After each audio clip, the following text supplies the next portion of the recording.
Hi అండి, welcome back to my channel women's world by Tulasi చాము.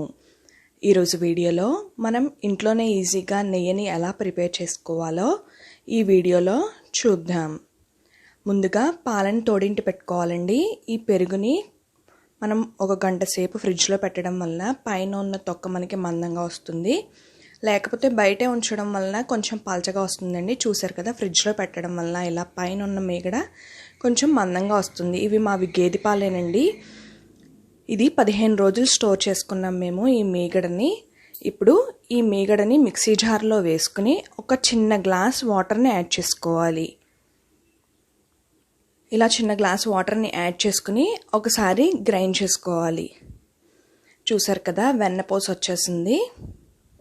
ఇది వేరే బౌల్లోకి తీసుకుందాం ఇప్పుడు ఈ మిక్సీ జార్లోంచి.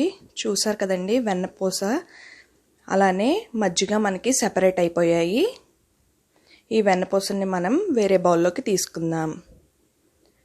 ఇప్పుడు ఈ వెన్నపూసని మనం వాటర్తో 2 సార్లు శుభ్రంగా క్లీన్ చేసుకోవాలి.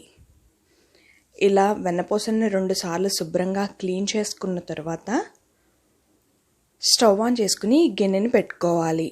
ఎప్పుడైనా సరే మనం నెయ్యిని కాచుకున్నప్పుడు లో ఫ్లేమ్లోనే కాచుకోవాలండి, హై ఫ్లేమ్లో కాయకూడదు.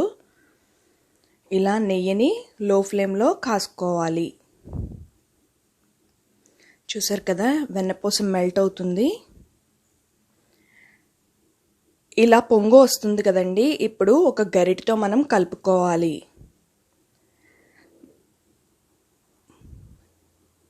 ఇలా పొంగు వస్తున్నప్పుడు ఇలా గరిటెతో కలుపుకొని మనం ఈ గరిటెని దాంట్లోనే ఉంచేసినట్టయితే పొంగు రాకుండా ఉంటుంది. మధ్య మధ్యలో ఇలా కలుపుతూ ఉండాలి, లేకపోతే కింద మామిడి పడుతుంది కదండి. అందుకని గరిటెతో మధ్య మధ్యలో కలపాలి. మ్యాక్సిమం రెడీ అయిపోయింది. ఇలా బ్రౌన్ కలర్ వచ్చేంత వరకు మనం నెయ్యిని కాచుకోవాలి. ఎంతో కమ్మనైన నెయ్యిని మనం ఇలా ఇంట్లోనే ఈజీగా ప్రిపేర్ చేసుకోవచ్చండి.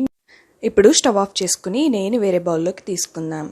ఈ నెయ్యిని మనం స్టీల్ జార్లో కానీ గ్లాస్ జార్లో కానీ స్టోర్ చేసుకోవచ్చండి. ఎంతో కమ్మనైన నెయ్యి రెడీ అయిపోయింది. మీకు ఈ వీడియో కనుక నచ్చినట్లయితే మీరు కూడా ట్రై చేసి ఎలా ఉంచిందో కమెంట్లో చెప్పండి. అలానే ఈ వీడియోని లైక్ చేయండి, షేర్ చేయండి. మరిన్ని వీడియోస్ కోసం మన ఛానల్ని సబ్స్క్రైబ్ చేయండి.